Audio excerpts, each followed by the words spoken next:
Olá, líder de vendas, tudo bem? Meu nome é Raul Candeloro, sou diretor da Venda Mais e especialista em alta performance nas áreas de vendas, liderança e gestão de equipes comerciais. Hoje, especificamente, eu queria conversar com você sobre um assunto que surgiu com os meus alunos de um curso que eu tenho online que se chama Gestão de Equipes Comerciais. Então, são gestores que fazem um curso, todos os meses eles têm aula comigo, me apresentam trabalhos, eu avalio os trabalhos e dou um retorno para todos eles. Esses gestores estavam me falando no final do ano passado, em 2017. Eles estavam com algumas preocupações. Algumas delas eu coloquei aqui que eu quero citar porque eu quero ver se você se identifica com essa situação e se você vê que isso aqui também está acontecendo com você. Então são todos gestores de equipes comerciais, dizendo que primeira coisa que eles estavam preocupados era manter sua própria energia, sua própria motivação elevada para poder fazer corretamente o seu trabalho. Segunda coisa, motivar e engajar a equipe. Primeiro se motivar, certo? E estar sempre engajado, estar sempre bem para poder depois motivar e engajar a equipe. Terceira coisa que apareceu, desenvolver e treinar a equipe para que consigam atingir seus resultados. Uma das coisas que eu acho que ficou muito claro com esses 2 últimos anos foi que quando a economia começa a retroceder, você tem uma recessão, os clientes começam a comprar menos, o mercado fica mais concorrido, você começa a exigir mais dos seus vendedores e começam a surgir claramente necessidades de treinamento e desenvolvimento. Eu tenho alunos do GEC, eu tenho clientes da consultoria, então algumas mentorias que a gente faz com empresários que tiveram anos excelentes, mas a equipe comercial que teve resultados muito bons, nós vamos falar sobre isso provavelmente no futuro em outras aulas, tiveram algumas características comuns e uma delas era que o investimento em treinamento foi muito forte. Para quê? Para desenvolver argumentação, para saber negociar melhor, para levantar necessidades, para detectar oportunidades, para trabalhar mix. Então, tudo isso estava sendo trabalhado. Isso apareceu então aqui como desenvolver e treinar a equipe. Outra coisa que aconteceu, que claramente era uma preocupação, era pensar em novas formas de conseguir atingir as metas, porque os caminhos normais não estavam conseguindo levar a meta que queria atingir. Então estavam sempre pensando em plano B, plano C, plano D, e sempre procurando coisas novas. E aí vem aquele primeiro ponto de manter sua própria motivação, porque chegava uma hora onde estava sempre cansado e estressado e dizia, puxa vida, eu já tive todas as ideias possíveis, né? E continua precisando tirar coelhos da cartola para conseguir fazer com que a equipe venda mais, se motive, campanhas de vendas, né? Ideias de coisas diferentes para fazer. Depois apareceu muito forte prospectar novos clientes, inclusive quando a gente gravou alguns vídeos para o Circuito Venda Mais, que é o nosso congresso online, um dos dias foi especificamente sobre prospecção, porque pediram muito isso aqui, prospecção de novos clientes. E aparece definição do perfil do cliente ideal, aparece canais de venda, aparece custos de aquisição de cliente e todas as novas mídias que existem disponíveis e como você colocar metas de prospecção, tudo isso aparecendo como preocupação. Depois apareceu trabalhar corretamente mix de produtos e serviços para que os vendedores não fiquem só vendendo o que os clientes pedem e B, produtos ou serviços de valor mais baixo, que são os mais fáceis de vender, mas muitas vezes tem margem menor também. Então, trabalhar corretamente mix de produtos e serviços. Diminuir ou pelo menos controlar de forma eficiente custos de venda.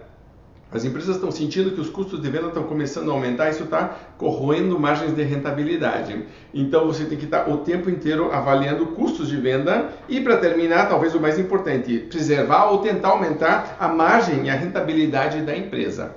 Então, se você está nessa situação onde você tem que manter sua própria energia e motivação como líder, você tem que motivar e engajar a tua equipe, desenvolver e treinar a equipe para conseguir atingir os resultados, pensar em novas formas de atingir as metas, prospecção de maneira organizada, trabalhar corretamente mix de produtos e serviços, diminuir ou pelo menos controlar custos de vendas e aumentar margens de rentabilidade, este vídeo é para você.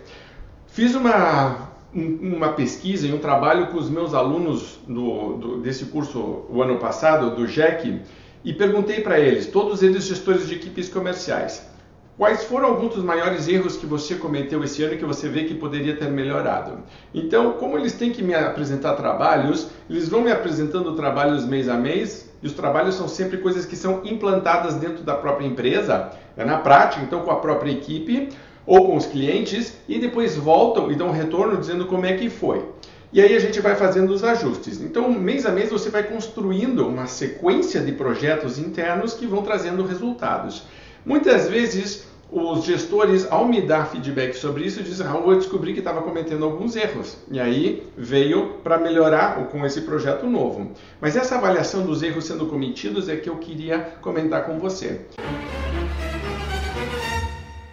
Eu tenho trabalhado muito alta performance nos últimos tempos e uma das coisas que eu sempre defendo é a forma mais fácil de você começar a pensar em termos de alta performance é eliminando erros básicos que levam a baixa performance. E hoje eu quero falar então sobre os erros mais comuns na gestão de equipes comerciais. Quais são esses erros e como a gente pode evitá-los? Primeiro, erro mais comum: falhas claras na liderança. A verdade é a seguinte: a maior parte dos gestores comerciais hoje assumiu a sua posição porque tem algumas características positivas muito fortes, mas não foram treinados especificamente para serem gestores comerciais. Então, quando você pensa na roda da liderança, em todos os itens que compõem o chá, conhecimentos, habilidades e atitudes de um líder comercial, você vai ver que a pessoa não recebeu treinamento formal adequado, nem capacitação para uma série de atividades. Então, quem que teve de verdade aula, por exemplo, sobre planejamento comercial, ou sobre como recrutar especificamente vendedores, ou sobre como treinar vendedores para que eles gostem do treinamento, eles aprendam alguma coisa nova, eles pratiquem o que foi aplicado no treinamento e que eles tenham resultados positivos. Como que você faz com que você faça um feedback bem dado para um vendedor, por exemplo? Quem é que já fez curso específico sobre isso? Pouca gente. Remuneração, por exemplo, outra área imensa de problemas. Você vê uma remuneração muitas vezes atrelada ao passado, eu vou falar sobre isso daqui a pouco. Mas então, as falhas de liderança tão claras quando você tem, por exemplo, desvios de conduta do líder causados, por exemplo, por estresse, por falta de conhecimento. Apareceu aqui, por exemplo, chefes sendo rudes, chefes que não dão feedback, reuniões desnecessárias ou improdutivas. Então, são falhas de liderança. O líder tem que estar o tempo inteiro vivenciando a liderança. A questão de eu falar uma coisa e fazer outra, todo mundo está prestando atenção. Então, quando eu tenho uma falha de liderança, isso depois se espalha pelo resto da equipe. Se você quiser realmente ter resultados muito, muito fortes da tua equipe e ter a tua equipe realmente engajada, você como líder tem que estar num processo permanente de melhoria também. Então, essa é a primeira falha, a falha de liderança, de formas de liderança. Quando que eu sou um tipo de líder? Quando que eu me comporto de um jeito? Como que eu faço para me comunicar com a equipe? O que a equipe espera de mim? Esta é a movimentação que precisa ter. Segunda falha mais comum aí já começamos a entrar num trabalho que é mais, porque aqui tem muito do lado pessoal, aqui tem muito de cargo mesmo, a questão da estratégia e do posicionamento.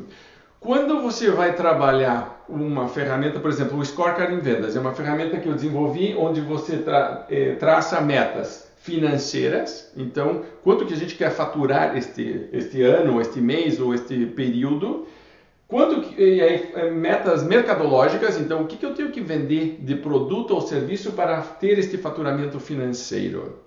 Então, se eu falei que eu ia vender 100 mil, quanto que eu tenho que vender do produto A, do produto B, do produto C, quantos projetos eu tenho que fechar, quantos contratos eu tenho que fechar para ter este volume financeiro? Então, veja que eu transformo a minha primeira meta, que é financeira, numa meta que eu chamo de mercadológica. O que eu preciso vender para ter este faturamento? Muito bem, aí eu abro a terceira meta, que é uma meta operacional. O que a minha equipe precisa fazer para ter este resultado? Então, quantos clientes a gente precisa contatar?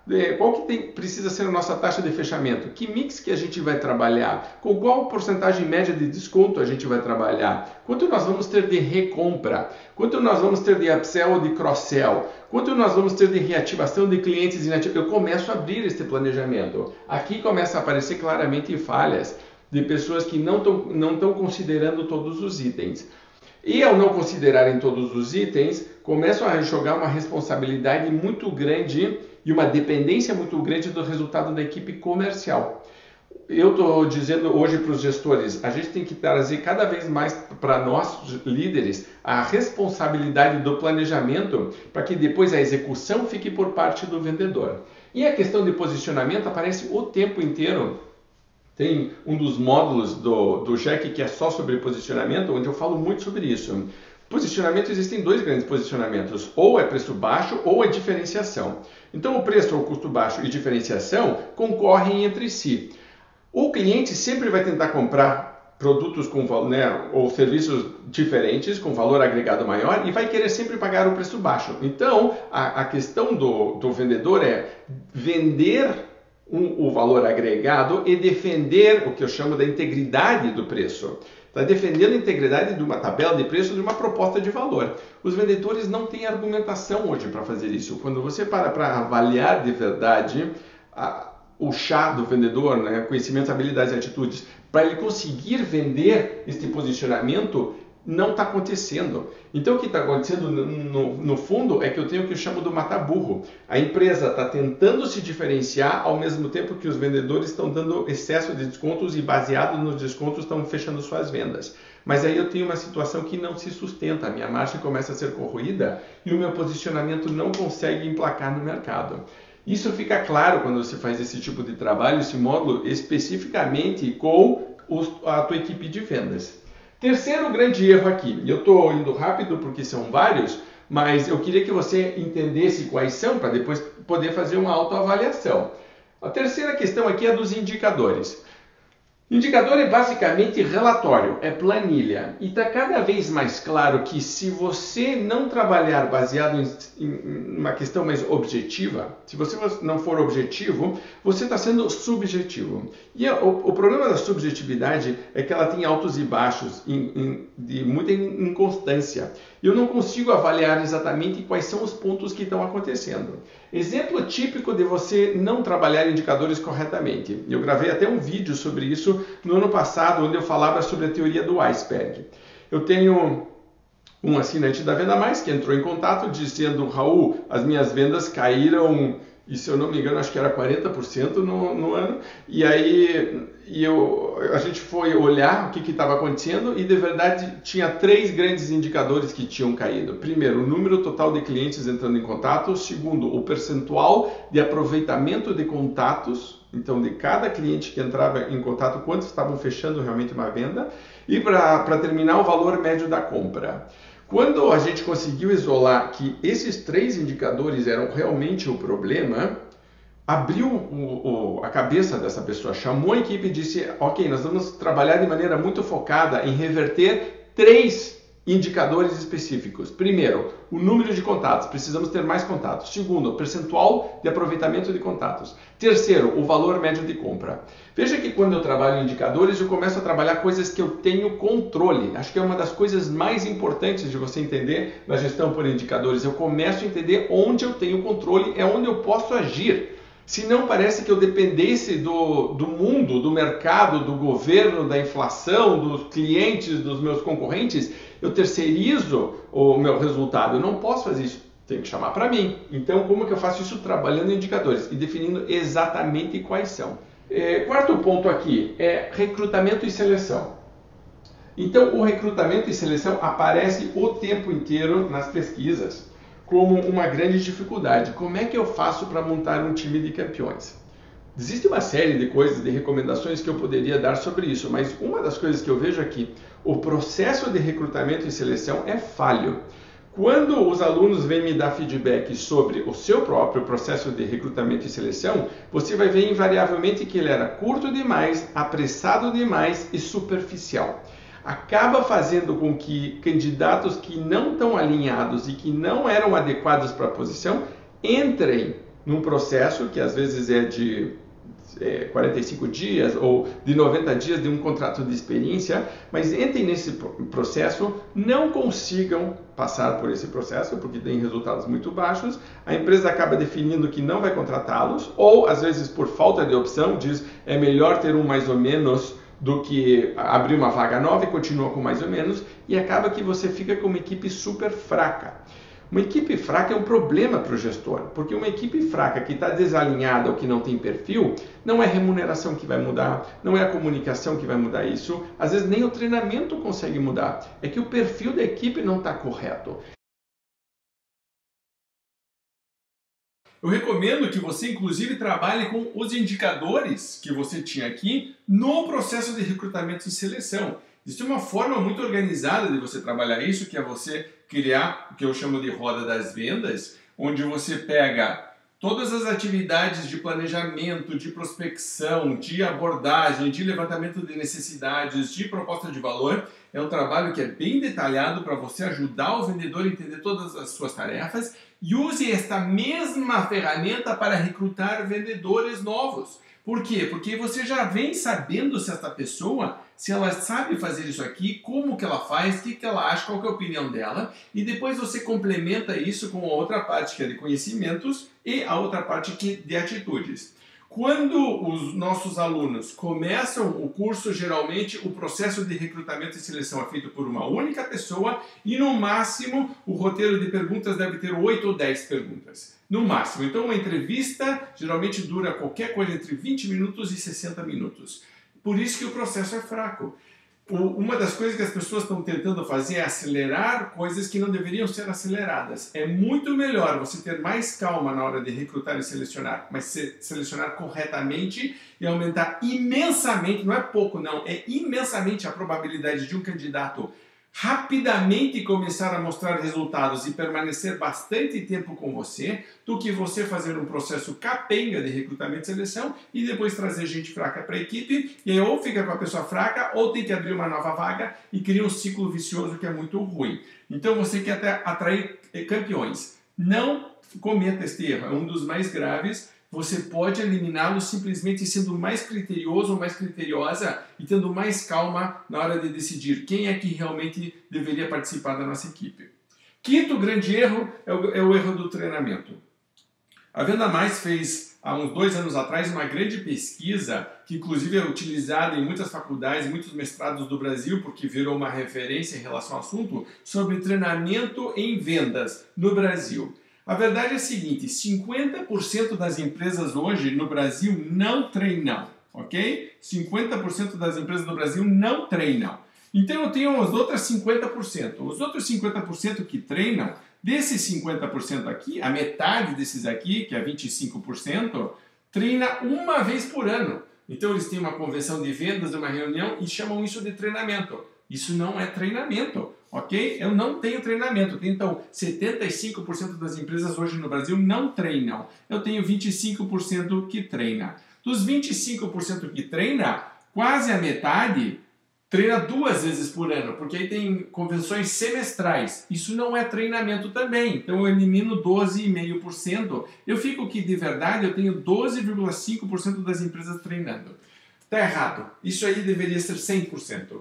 E tem muita gente ainda que diz eu não vou treinar porque o vendedor já nasce pronto. Outro dia eu ouvi isso. Não, não nasce pronto. Isso é mais ou menos dizer que o jogador de futebol nasce pronto. Ah, então não precisa treinar. Ah, vai perguntar isso pro Messi, vai perguntar isso pro Neymar, vai perguntar isso pro Ibrahimovic. Os caras estão lá treinando. Então, ah não, cantor nasce pronto. Não, não nasce pronto. Passou horas e horas cantando, passou horas e horas tocando um instrumento. Não existe isso.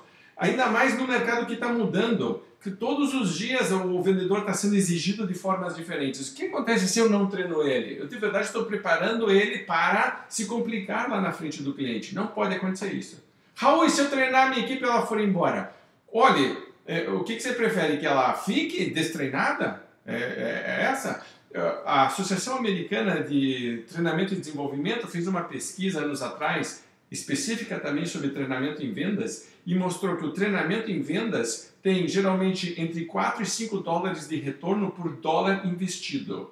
Pare para pensar quantas coisas dentro de uma empresa você pode investir que traz entre 4 e 5 dólares de retorno. Por que a maior parte das empresas não investe em treinamento? Porque considera um custo e não um investimento. Por que eu considero um custo? Porque eu não estou medindo o resultado. Então, uma das principais coisas que eu digo é encare treinamento como investimento e seja rigoroso ao avaliar o resultado disso. E o resultado disso geralmente é medido de 4 formas diferentes. A minha equipe gostou do treinamento? Precisa gostar, porque senão não vai querer fazer de novo. Mas não precisa ser super divertido. Nem sempre todo treinamento é divertido, mas precisa ser útil. As pessoas precisam aprender alguma coisa e sentir que realmente valeu a pena. Segunda coisa é, aprendi alguma coisa de verdade, ou pelo menos revisei algo que é importante, então eu preciso definir o que vai ser revisto, o que vai ser ensinado. Não é só oba-oba motivacional. E aí as pessoas confundem também palestra motivacional com treinamento. Não é. O treinamento vai ensinar algo muito específico. Como lidar com uma negociação com a objeção a preço. Como fazer uma prospecção por telefone. Como fazer um fechamento em menor período de tempo. Como mandar e-mails que fazem com que as pessoas retornem. Isso tudo é treinamento e isso tudo está muito focado. Então, primeiro, gostaram. Segundo, aprenderam. Terceiro, colocou em prática. Porque não adianta nada ensinar toda a teoria e a equipe depois não coloca em prática. E quarto, vendeu mais? Esse é um grande indicador de verdade. E veja que se eu consigo justificar através do aumento de vendas o treinamento, então eu deveria fazer mais treinamentos. Concorda? Se eu coloco R$1 e tiro 4, eu digo, opa, espera aí, eu vou colocar mais R$1 aqui. Então eu vou colocar R$2, vou colocar R$10, porque está me trazendo resultado. Então, para 2017, coloque treinamento no seu planejamento, mas coloque como investimento e pense como investidor. Eu estou colocando R$1.000, estou colocando R$10.000. O que de verdade eu quero ter em troca e quanto eu vou tirar? E comece a exigir isso do treinamento. Você vai ver que vai ser melhor para todo mundo, até para a própria equipe, porque a equipe começa a vender mais. Veja que um vendedor, muita gente diz, não, meus vendedores não querem ser treinados. Claro, porque até hoje eles não conseguiram ver resultado disso. Agora, pare para pensar qual vendedor que vai dizer, espera aí, se eu faço esse curso, eu vendo mais, minha comissão é maior, eu ganho mais dinheiro no final do mês. Todo mundo vai querer fazer. A questão é de atitude e de você planejar corretamente o treinamento. A administração do tempo, até a administração do tempo. Os gestores hoje estão notando que eles estão sendo mais demandados pela equipe, então quando começou a ter recessão econômica, uma das coisas que aconteceu é que os gestores tiveram que se aproximar muito da equipe comercial. Começaram a ter que estar muito próximos no dia a dia para motivar, para ensinar, para fazer mentoria, para dar feedback, né, para fazer coaching, para mostrar caminhos, para dar opções, para fazer com que as metas realmente fossem cumpridas. Isso começou a fazer com que o gestor sobreacumulasse uma série de tarefas. Já tinha uma série de tarefas como gestor e começou a acumular ainda mais. Então, a gestão do tempo passa a ser fundamental. Caso típico hoje de muitos gestores, o que está acontecendo é que a vida pessoal começou a ser expulsa, de certa forma, do dia a dia, porque você passa a passar tanto tempo ou dentro do trabalho, ou pensando ocupado com o trabalho, que a tua vida pessoal começa a sofrer um pouquinho com isso também. Então são teus horários que começam a ser expandidos, finais de semana que começam a ser ocupados com isso, de noite você está trabalhando, e aí começa a misturar um pouco de tudo. Quando a gente trabalha corretamente, eu acho que tem a parte de planejamento, que é muito importante, mas a administração do tempo passa a fazer com que você priorize o que é realmente importante, aprenda a ser mais eficiente e consiga fazer o que você tem que fazer dentro do horário que você precisa fazer. Isso, inclusive, é excelente sinal para a equipe trabalhar corretamente a sua própria administração do tempo. Porque se o líder é desorganizado e não faz uma boa gestão, também está dando sinal. Volta aqui para a questão de liderança. Então, gestão do tempo, eu sempre digo, de 5 a 10 minutos de planejamento no começo do dia fazem com que você ganhe 2 horas, tá? Então, o melhor investimento que você pode fazer é sentar todos os dias. Eu gosto, por exemplo, de fazer no dia anterior o planejamento, porque eu já sei o que eu vou fazer no dia seguinte. Eu gosto de acordar já sabendo de forma organizada o que eu vou fazer. Mas isso aí economiza muito tempo, facilita a tua vida, diminui teu estresse, dá mais controle, etc. E uma das coisas que meus alunos sempre comentam, que é uma das coisas mais importantes que eu ensino, é criar dentro da agenda espaço em branco para imprevistos. Porque senão o que acontece aqui é que você parece aqueles médicos que marcam uma consulta a cada 15 minutos. Bom, se o primeiro paciente se atrasa, todos os outros ficam atrasados também, um efeito dominó. Por quê? Porque está tudo encavalado um em cima do outro. Então, se você pega a agenda de um gestor comercial e estão todas as linhas tomadas, você sabe que vai se complicar, porque vão ter coisas que vão aparecer que estavam imprevistas. Então, tem que aprender a deixar bloqueado alguns horários que sejam especificamente para lidar com imprevistos. E também blocos de tempo para trabalhar algumas atividades. A gente fala bastante sobre isso no módulo de administração de tempo. Questão de rentabilidade é o sétimo maior erro. Uma das coisas que eu desafio alguns alunos meus a fazer é venda com menos desconto, tá? Então, geralmente, rentabilidade aqui tem várias coisas aqui, mas as principais são, primeiro, custo de venda. Segundo, a questão de descontos. Em termos de descontos especificamente, eu posso trabalhar com buscar o zero de desconto, e a gente faz campanhas de vendas onde os vendedores não podem dar desconto, ou eu trabalho em diminuir os descontos, então eu quero um percentual menor de descontos. Também é uma forma de você trabalhar. A percentual média da equipe é 8, vamos tentar trabalhar 7,5 esse mês, ou essa semana, durante um período específico de tempo, que pode ser uma campanha, uma promoção. É muito interessante depois quando acontece esse tipo de promoção, porque eu entrevisto os vendedores dos meus alunos. Então o aluno é o gestor, mas ele na equipe dele tem os vendedores dele, fazem a campanha de vender sem desconto. Geralmente um vendedor ou uma vendedora ganha com resultados muito expressivos. Eu vou entrevistar essas pessoas. Invariavelmente eles me dizem duas coisas. Primeiro, eu tive que prestar muito mais atenção no que o cliente me dizia. Porque antes eu não estava prestando muita atenção, mas você tem que fazer levantamento de necessidades, você tem que detectar oportunidades, você tem que melhorar a sua argumentação. E o segundo ponto está justamente nisso.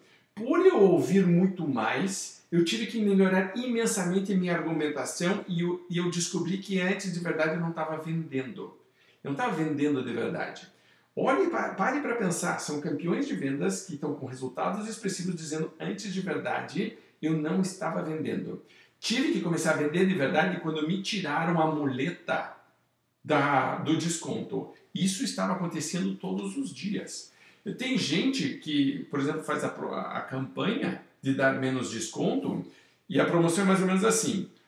Tudo que a gente der menos de desconto, 50% vai para o vendedor, 50% fica com a empresa. Então, vamos dizer que dava 10% de desconto, agora vai trabalhar com 8%. Esses 2% nós vamos criar um fundo, e desse fundo 50% vai para o vendedor que não deu desconto e 50% fica com a empresa. Então, cada um ficaria com 1%. Tem gente ganhando, por exemplo, 50 mil reais, dependendo do período da campanha e do tipo de venda sendo feito. Mas eu tenho foto de aluno meu com 50 mil reais no cheque. Eu tenho gente que no ano deu 50 milhões de reais a menos de desconto. Pare para pensar nisso. Isso vai direto para a margem de lucro. E você diz, Raul, a minha empresa é menor, a minha empresa não é tudo isso.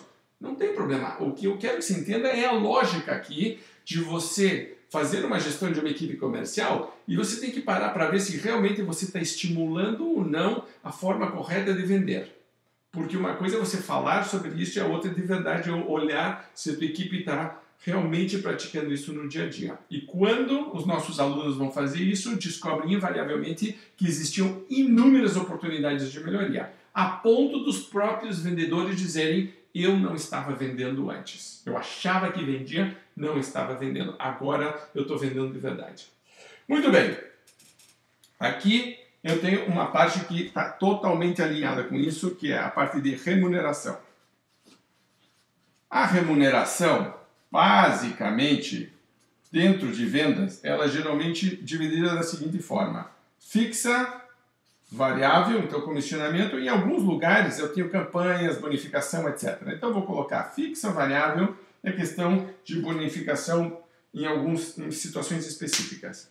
Dependendo de como eu organizo e planejo o meu composto de fixo ou de variável, eu estou estimulando um tipo de comportamento ou outro.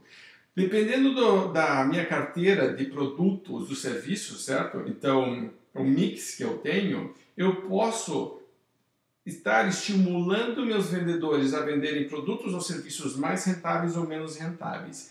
Você só entende isso quando você abre de verdade e para avaliar sobre o que de verdade eu estou pagando os meus vendedores. Eu deveria estar pagando meus vendedores sobre coisa que eles têm controle, porque eu quero estimular que eles façam mais de alguma coisa. Se eles não fizerem isso, ou se, por exemplo, eles naturalmente venderem mais automaticamente, eu estou pagando para eles por causa disso, eu estou remunerando por algo que eu não deveria. É muito comum, por exemplo, alunos do GEC passarem pelo módulo de remuneração e descobrirem que estavam pagando comissões mais altas sobre produtos com margem menor. É muito comum. Diz, nossa, como que isso aconteceu? Aconteceu porque 2, 3, 4, 5 anos atrás tinha um modelo de remuneração, foi ficando. Mas ficam muitas vezes presos ao modelo de remuneração que é do passado e que hoje não está alinhado com a estratégia de posicionamento que a gente quer. Então, você está, como gestor, engessado no teu modelo porque ele foi desenhado de maneira incorreta.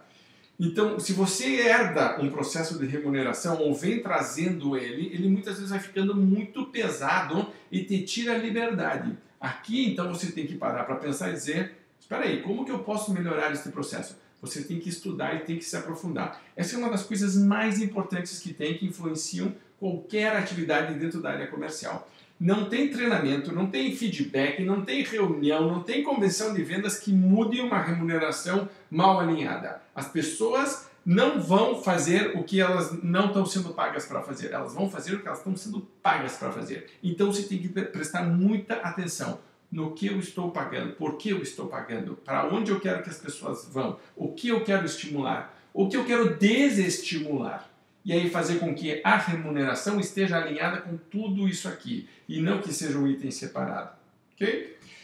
Nono, campanhas de vendas. Campanhas de vendas, o outro dia eu recebi um e-mail fantástico, que dizia, Raul, eu fiz uma campanha motivacional que não motivou meus vendedores. Aí eu mandei um e-mail de volta dizendo, olha, meu amigo, então não é motivacional, certo? Uma campanha que não motiva os vendedores não pode ser chamada de motivacional.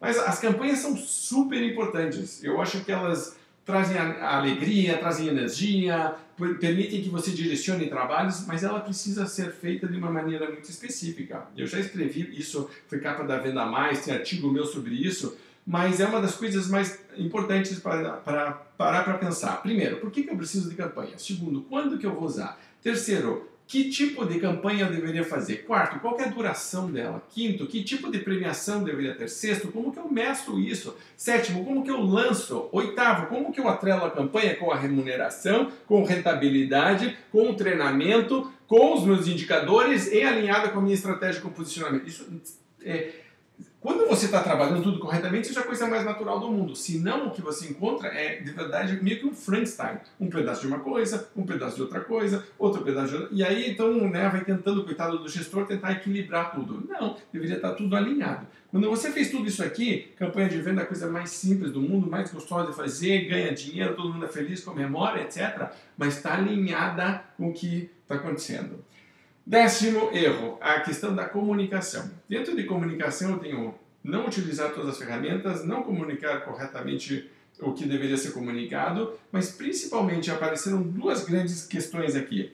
Primeiro, feedback desestruturado, então não dá feedback da forma correta para a equipe de vendas, principalmente se você tem uma equipe grande, porque aí você tem que aprender a trabalhar com todo mundo, mas o feedback tem que ser 1 a 1. Pode ter feedback para o grupo, mas precisa ser 1 a 1. E se a equipe é grande demais, você precisa ser muito organizado, inclusive na gestão do tempo que a gente falou, para poder, como líder, dar este feedback. E isso tem uma estrutura correta que faz com que seja mais eficiente o processo, não só na questão da gestão do tempo, mas também no efeito que o feedback traz para você como líder e para o liderado, e depois a soma disso para o grupo como um todo. Então, essa é a primeira coisa, feedback. E segundo, reuniões mais produtivas. Então, reuniões que as pessoas queiram participar, que cheguem no horário, que elas estejam engajadas, e que não seja só o líder falando. Reuniões mais produtivas o tempo inteiro surge como uma das questões aqui dentro de comunicação.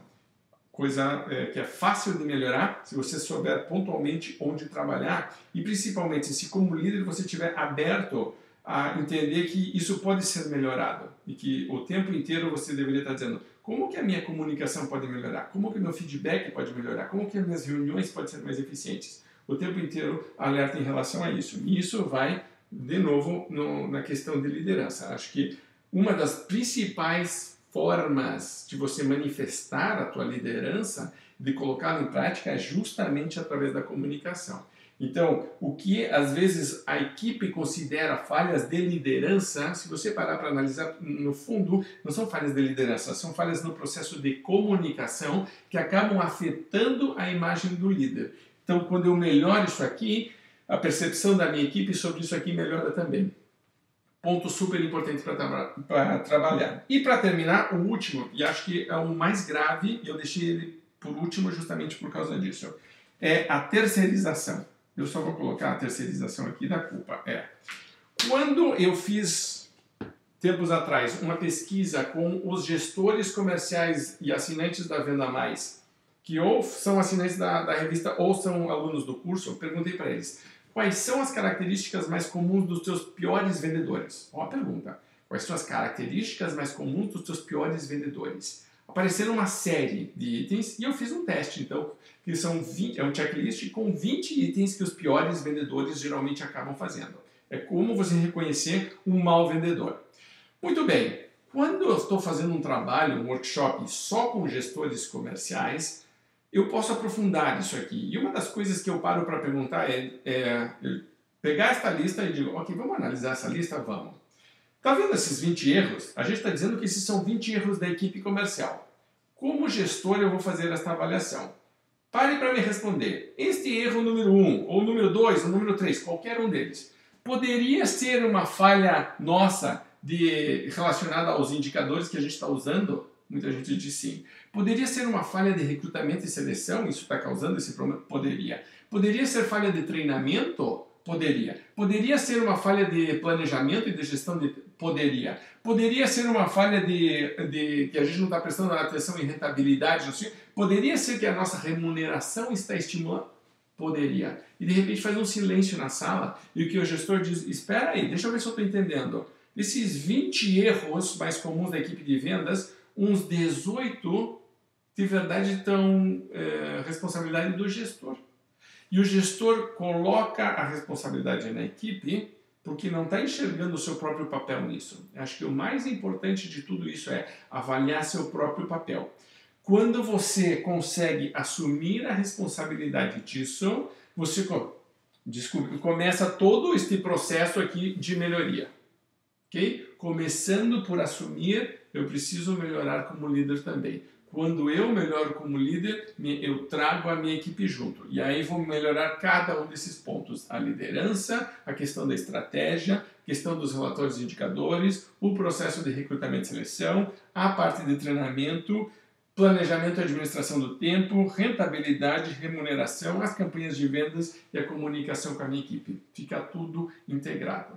Então, gestor, gestora, líder da equipe comercial, você que assistiu essa aula até agora, eu queria que você fizesse essa reflexão. A gente vai ter mais um ano onde a gente está num processo recessivo que é lento para sair.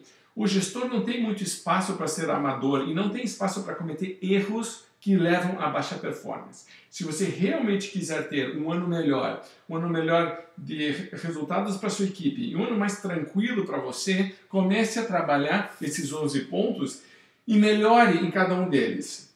Grande abraço, obrigado, boas vendas e até a próxima aula.